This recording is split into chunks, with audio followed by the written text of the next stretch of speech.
मंचस्थ आज के कार्यक्रम के मुख्य अतिथि मेरे बड़े भाई और हमारी कवि कुल और संस्कृति के संरक्षक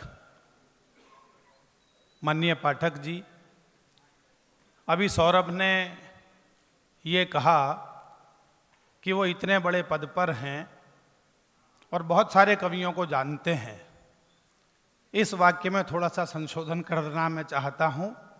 वो बहुत सारे कवियों को जानते हैं, कविता से बचपन से जुड़े हुए हैं, इसलिए वो इतने बड़े पद पर हैं। इसका हम थोड़ा सा संशोधन करें,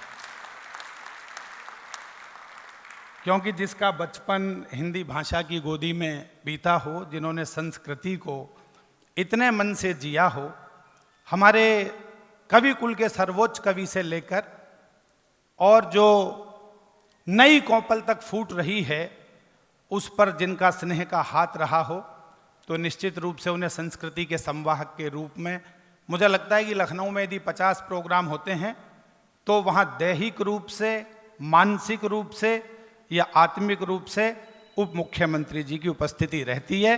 तो एक बार जरा भरपूर तालियों के साथ उनका स्वागत कर दीजिएगा। आदरणीय मुकेश कुमार मिश्राम जी को मैं इसलिए बहुत बधाई देता हूं। अभी छोटा सा संवाद हुआ, तो उस संवाद में उन्होंने कहा कि ये हिंदी का कार्य, भाषा का कार्य, ये भाषा अकादमियों का है। उत्तर प्रदेश में बहुत सारी अकादमियां हैं, हिंदी की अलग है, अवधी की अलग है, अलग अलग बोलियों की अलग है।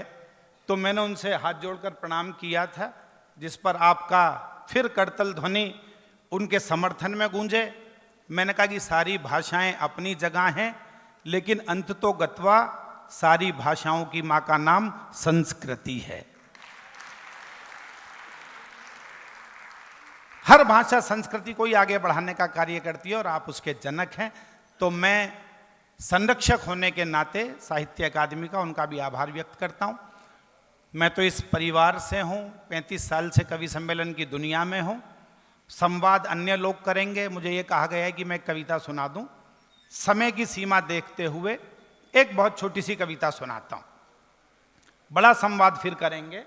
और ये मैं आदरणीय पाठक जी को, ब्रजेश पाठक जी को सौंपता हूं। 1.5 मिनट का काव्य पाठ सर, और काव्य पाठ का समापन हो जाएगा।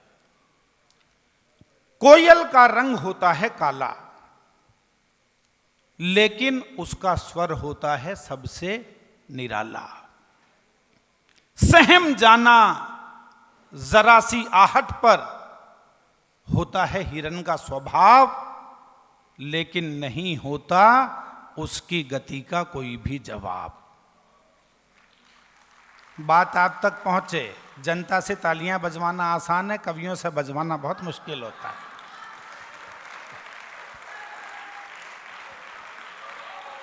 ये पाठक जी वो सारे लोग बैठे हैं जो सारे गुर जानते हैं कि जनता से कैसे तालियां बजवाई जाती हैं। 350 कवि एक छत के नीचे आकर बैठ जाएं तो ये ही एक दुनिया में 8वें आश्चर्य का विषय है कि ये साहित्य अकादमी ने कौन सी ताकत लगाई कि 350 एक जगह बुला लिए। लेकिन जब इतनी बड़ी शक्ति एक साथ बैठी है तो सुनिएगा, कोयल का रंग होता है काला, लेकिन उसका स्वर होता है सबसे निराला। सहम जाना जरा सी आहट पर होता है हिरन का स्वभाव, लेकिन नहीं होता उसकी गति का कोई भी जवाब। एक बात समझनी पड़ेगी गौर से। आशीर्वाद चाहूंगा यदि बात आगे से पीछे तक पहुंचे।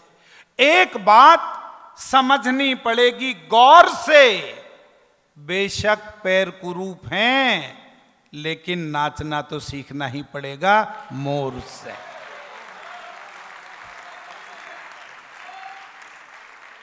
बेशक पैर कुरूप हैं, लेकिन नाचना तो सीखना ही पड़ेगा मोर से।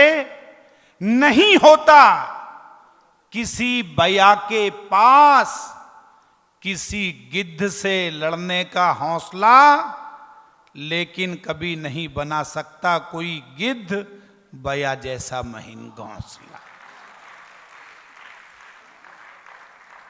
इसलिए कभी भी कोयल को ना देना उसके रूप पर ताना, बया से ना कहना क्या आता है तुम्हें कोयल जैसा गाना, मोर से ना कहना बया जैसा घोंसला बनाओ, और ना कहना गिद्ध से मोर की तरह नाच कर दिखाओ।